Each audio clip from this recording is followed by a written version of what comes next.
여러분 성리학에 대해서 알고 계시죠?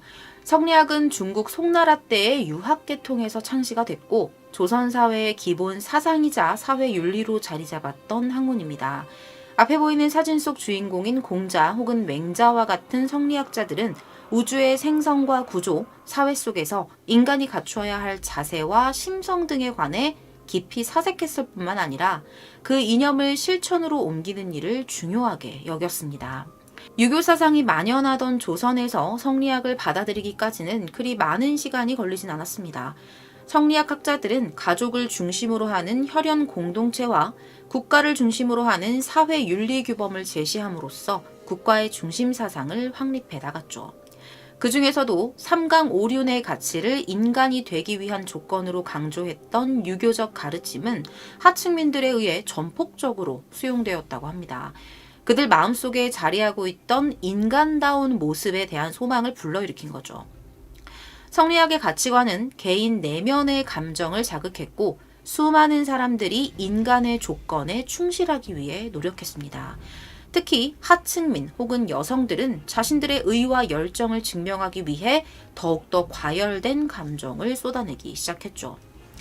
오늘 제가 준비한 사건은 이러한 시대적 상황 속에서 발생했던 사건입니다. 아마도 이 사건을 오늘 시청하시고 유튜브 영상으로도 보시게 된다면 다양한 의견의 댓글이 많이 올라올 것 같습니다. 지금으로부터 약 120년 전 한 가정 내에서 벌어진 서로 다르지만 연결된 두 개의 사건을 소개하도록 하겠습니다. 사건 당시 조선 양구군의 군수로 재직하고 있었던 사람의 이름은 김영규였습니다. 1901년 11월 8일에 평소와 다름없이 관청에 나가 업무를 보고 있었던 김영규는 수백 장의 종이뭉치 속에 파묻힌 채 골머리를 앓고 있었죠. 서류들의 주된 내용은 보통 집단 간의 갈등이나 미해결 범죄, 탐가도리의 부정부패 등 마을 내에서 자체적으로는 해결하기 어려운 규모의 사건들이 대부분이었습니다. 순차적으로 이렇게 서류를 살펴보던 김영규는 한 장의 종이에서 모든 움직임을 멈춥니다. 그리고 그의 눈은 꽤 오랜 시간 동안 같은 곳에 머무르게 됐죠. 그 종이는 양구군 해안면 오류동에 동임이 접수한 소장이었습니다. 여기서 동임이란 마을의 일을 맡아보는 사람을 뜻하는 단어입니다. 소장의 내용에 따르면 마을에 살던 김암회라는 남자가 모기 졸려 살해를 당했고 그의 아내인 김조이라는 여성 역시 불과 하루 후에 변을 당했다는 것입니다. 더군다나 이 소장의 끝부분에는 부검을 하지 말아달라 라는 유족들의 요청이 첨부가 되어 있었습니다. 확실히 이게 일반적인 가족의 모습은 아닌 것 같죠. 김영규 역시 이를 좀 이상하게 여겼고 가족들의 요청은 받아들이지 않기로 합니다. 사건에 대한 조사는 원래 신중해야 하고 부부가 하루 간격으로 죽음을 맞이한 굉장히 큰 그리고 또 이상한 사건이기 때문이죠. 상부 역시 두 구의 시신을 파내어 철저히 조사한 후에 검안을 보고하라고 명합니다. 소장이 접수됐었던 11월 8일은 날이 이미 어두워진 상태였습니다. 할 수 없이 김영규는 바로 다음 날이었던 11월 9일에 조사에 참여할 사람들을 인솔해서 관청을 나섰죠. 꽤 장거리 이동을 했다고 해요. 가면서 좀 숙박까지 해야 할 정도의 굉장히 먼 거리였다고 합니다. 김영규 일행은 10일 오전쯤에 김조이의 시신이 묻혀있는 인제군 경계의 고개에 도착을 합니다. 그들은 서둘러 부검을 시작했어요. 그녀의 아래 턱에는 모기 졸린 흔적이 선명하게 남아 있었고 그 흔적은 뺨까지 연결이 되어 있었으며 무언가와 마찰한 듯 까진 상처까지 발견이 됩니다. 시신을 엎어둔 채 살펴보니 오른쪽 다리와 왼쪽의 오금 부위에 또 다른 상처가 있었고요. 두 곳 모두 검붉게 변색되어 있는 상태였습니다. 두 눈은 번쩍 뜨인 상태였고요. 혀가 말려있는 것으로 봤을 때 끈 같은 도구로 목을 졸려 사망한 것이 확실해 보였다고 합니다. 다음은 김조이의 남편인 김암회의 시신이었습니다. 그의 시신은 양구군 해안면 오류동에 매장이 되어 있었어요. 김조이보다 하루 일찍 사망했었죠. 그의 무덤은 이미 완성되어 있는 상태였지만 김영규는 법에 따라 무덤을 파내고 부검을 시행하기로 합니다. 본격적인 부검에 앞서서 김영규는 죽은 김암회의 친아버지였던 김우열을 불러 다음과 같이 말합니다. 지금부터 너의 아들 김암회의 시신을 검사할 것이다. 올해 그의 나이가 몇이며 생전에 몸에 특별한 상처가 있었는지 상세하게 고하라. 그러자 김우현은 그의 아들의 나이가 15살이고 오른쪽 뺨에 부스럼 흔적이 있다는 사실을 털어놓습니다. 그의 말에 따라서 무덤 속에 있는 시신의 신원이 확인이 됐고요.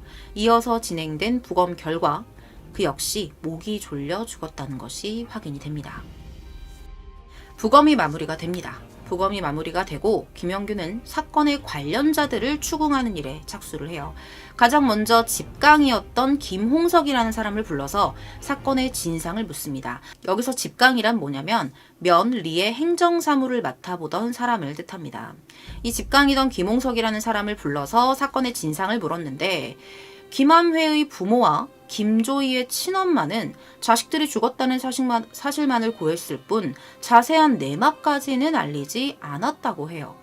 따라서 김홍석 역시 보고서를 작성해서 관청에 제출했을 뿐 이 사건의 원인이나 과정에 대해서 상세하게 알고 있지는 않았다고 합니다. 그런데 그가 말한 내용 중에서 김영규에게 보고되지 않은 부분이 있었습니다. 그리고 그 내용은 상당히 충격적이었죠. 자, 어떤 내용이었냐면 김우여의 며느리였던 김조이가 남편 김암회를 허리띠로 목 졸라 죽였으며 그 이후에 김우여가 안싸돈을 불러, 그러니까 그녀의 친엄마를 불렀던 거죠. 그녀의 친엄마를 불러서 친정으로 보냈는데 이 친정 어머니가 딸인 김조이를 집으로 데리고 가던 중에 만대동에서 목을 졸라 살해했다는 것입니다. 맞습니다. 그의 말에 따르면 김암회를 죽인 사람은 그의 아내인 김조이고요. 김조이를 살해한 사람은 그녀의 친어머니였던 겁니다. 그의 말에 따르자면요. 놀란 김영규는 곧바로 동임인 김순형을 불러들여서 알고 있는 내용을 빠짐없이 전부 고하라고 이릅니다. 그렇지만 동임의 입에서 나온 말 역시 이전과 다를 바는 없었어요. 그는 9월 18일에 김우여가 자신을 찾아와서 며느리가 내 아들을 목 졸라 죽였다고 하여 사정을 물어봤는데 이유는 알 수 없다고 했고 그 다음 날인 19일에 다시 찾아와서 이번에는 안싸돈이 며느리를 살해했다. 뭐 이런 이해되지 않는 말을 두서없이 늘어놓고 사라졌다. 이런 사실을 털어놓습니다. 동임이었던 김순형이 털어놓은 말입니다. 이에 주변 사람들과 의논을 해본 결과 한 동네에서 그것도 하루 간격으로 이런 사건이 벌어졌다면 당연히 관청에 보고하는 것이 맞다라고 판단을 해서 소장을 제출하게 된 것이다. 이렇게 말을 합니다. 두 사람 모두 이것 외에는 아는 바도 들은 바도 없었던 거죠. 결국 자세한 진상을 알기 위해서는 사건에 직접적으로 얽혀있는 자들을 조사하는 방법밖에는 없었습니다. 당사자들을 신문을 했는데요. 김암회의 부모였던 김우여와 방조이 부부를 먼저 신문했고요. 그 다음에는 김조이의 친모에 대한 신문이 이어졌습니다. 먼저 김영규는 죽은 김암회의 친부인 김우여를 불러드립니다. 부검을 하지 말라고 요청한 유족 중에 한 사람이었죠. 이 김우여가. 김영규는 이런 큰 사건이 일어났는데 그 상세한 내용을 직책자에게 설명하지 않았던 김우여를 질책하면서 아는 거 다 얘기해라 이렇게 명합니다. 조금은 망설였던 이 김우여의 입에서 흘러나온 사건 당시의 상황은 다음과 같습니다. 사건 당일이 음력 9월 17일 밤이었는데 김우여가 자신의 집 바깥 사랑채에서 잠을 청하고 있었대요. 한참 깊은 잠에 빠져들고 있는데 그의 아내이자 김암회의 어머니가 자신을 깨우면서 아들네의 방에서 큰일이 벌어졌다라는 말을 한 거죠. 곧장 그들의 방으로 향합니다. 방 안에 등불은 꺼져 있었고 바른 자세로 아들이 누워 있었는데 이 아들의 손과 발이 이미 차갑게 식어 있었다고 합니다. 너무나도 기가 막힌 상황에 김우여는 아들의 이름을 부르며 통곡하기 시작했고 급기야 혼절하기에 이릅니다. 얼마 뒤에 정신을 차려요. 급하게 등불을 밝혀서 아들의 시신을 살펴보니 이 목에는 허리띠가 감겨있는 상태였다고 합니다. 그 즉시 김우여는 며느리에게 전후 사정을 물어봤는데 이 며느리인 김조이가 자신이 허리띠를 이용해서 남편을 죽였다는 사실을 털어놓습니다. 이유는 시댁에서 살기 싫었다는 말과 함께 남편을 죽이면 그곳에서 벗어날 수 있을 것 같다 라는 생각에 그런 흉악한 짓을 저질렀다고 실토했죠. 그녀의 일기장에는 이런 내용이 실려 있었다고 합니다. 실제 사진은 아닙니다. 시어머니가 너무 무섭다. 친정으로 돌아가고 싶다. 이런 어떤 시댁에서의 삶에 대한 어떤 어려움을 적어놓은 그런 일기장까지 발견이 됐던 거죠. 분노에 찬 김화매의 아버지는 그 자리에서 며느리를 똑같이 만들어주고 싶었습니다. 하지만 행동으로 옮기지는 못했어요. 김우현은 끈으로 며느리를 결박한 뒤에 이웃에게 부탁해서 그녀의 친정에 이러한 사실을 알려줄 것을 부탁했고요. 19일 아침에 그녀의 친모와 남동생인 김도룡이 시댁에 도착을 합니다. 이 어머니, 이 김조이의 어머니 역시 너무나도 화가 난 상태였습니다. 당장이라도 자신의 딸을 죽일 것 같은 모습을 하고 있었죠. 오히려 김우여가 나서서 그녀를 말릴 정도였다고 해요. 김우여는 아들이 죽은 것도 참혹한데 또다시 병고를 당할 수 없으니 일단 친정으로 데리고 가라면서 김조이를 보내줬다고 합니다. 하지만 그녀를 보낸 지 하루도 지나기 전 김조이의 사망 소식을 듣게 된 거죠. 채 집에 도착하기도 전에 길가에서 자신의 어머니의 손에 살해당했다는 것입니다. 김우현은 해가 저물기를 기다렸다가 집을 나섰다고 합니다. 예상대로 사돈의 집으로 향하는 길 한복판에는 며느리의 시신이 아무렇게나 눕혀져 있었습니다. 며느리를 보낼 때 함께 내어주었던 허리끈이 머리맡에 놓여 있었습니다. 이 허리끈이 의미하는 게 뭘까요? 이어 김영규는 그에게 그렇다면 무슨 이유로 부검을 하지 말아달라고 요청을 했느냐라고 묻습니다. 좀 이상하잖아요, 이 부분이. 그러자 그는 이미 아들을 매장했는데 또다시 무덤을 파헤칠 생각을 하니 내 마음이 편치가 않았고 아들을 죽인 며느리 역시 자신의 어머니의 손에 목숨을 잃었으니 아들의 복수는 끝났다고 생각했다. 동임에게 고하는 것으로 사건이 마무리되기를 바랬다. 아울러 자신은 그 사건이 벌어지는 장면을 목격하지도 못했고 범행 당시에 며느리가 사용했던 허리띠 역시 이미 안사돈에게 내어주었다고 말했죠.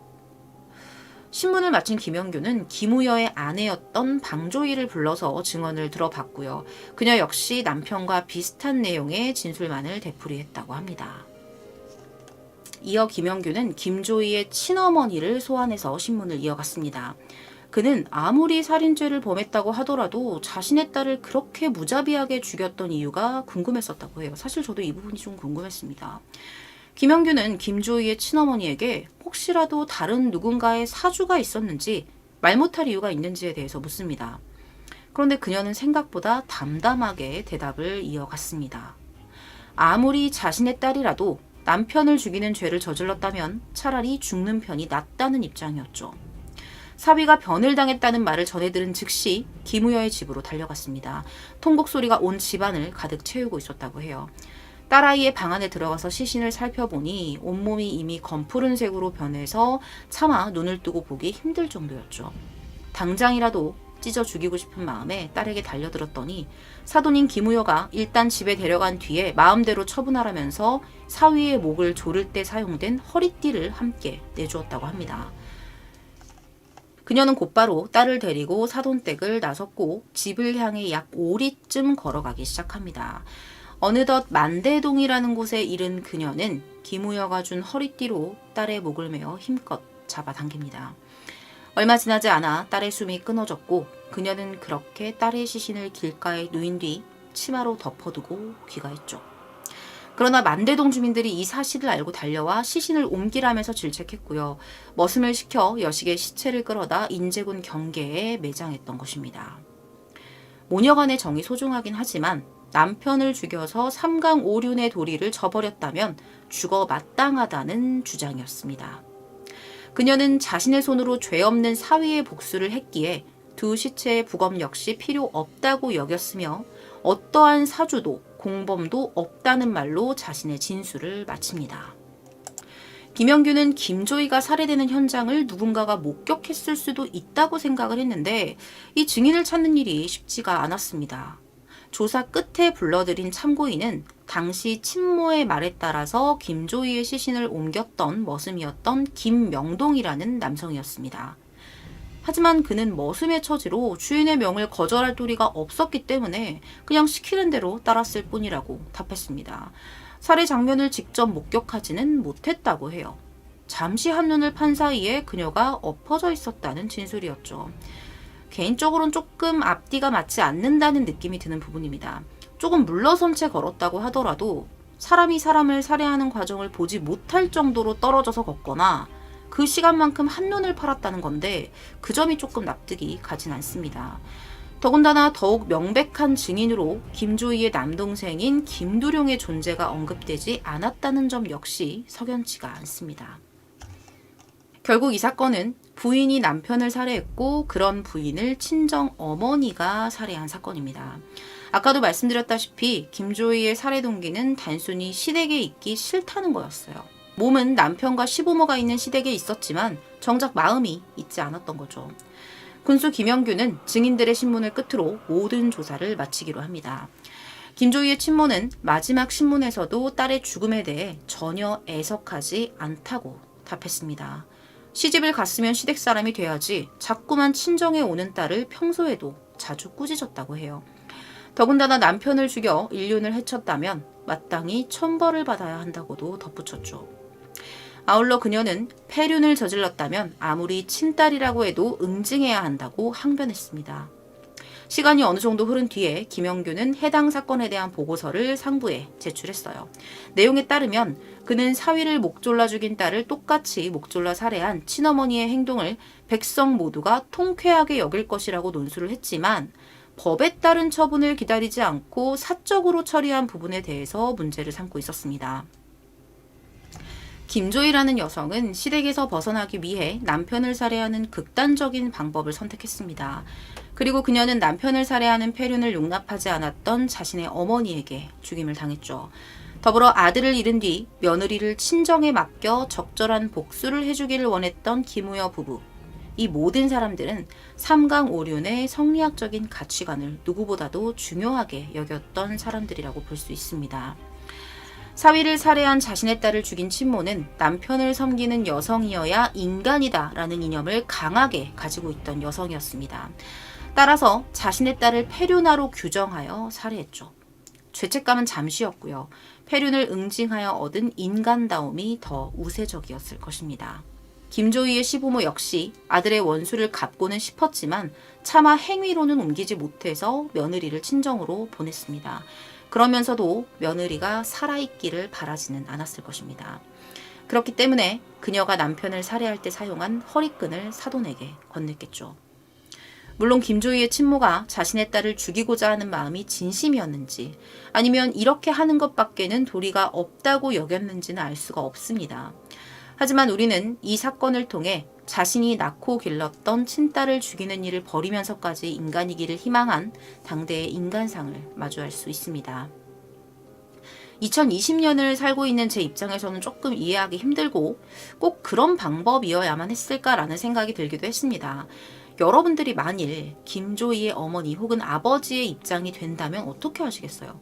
물론 일어나서는 안 되는 일이 맞지만 만약에 같은 상황에 처했다라고 가정을 해볼 때 우리가 상상해 볼 때 우린 어떤 대응을 하게 될까요? 많은 의견을 공유해 주셨으면 좋겠습니다. 오늘 준비한 사건 파일 리뷰 컨텐츠는 지금으로부터 약 120년 전에 국내에서 발생했던 사건이었습니다. 시청해 주셔서 감사합니다.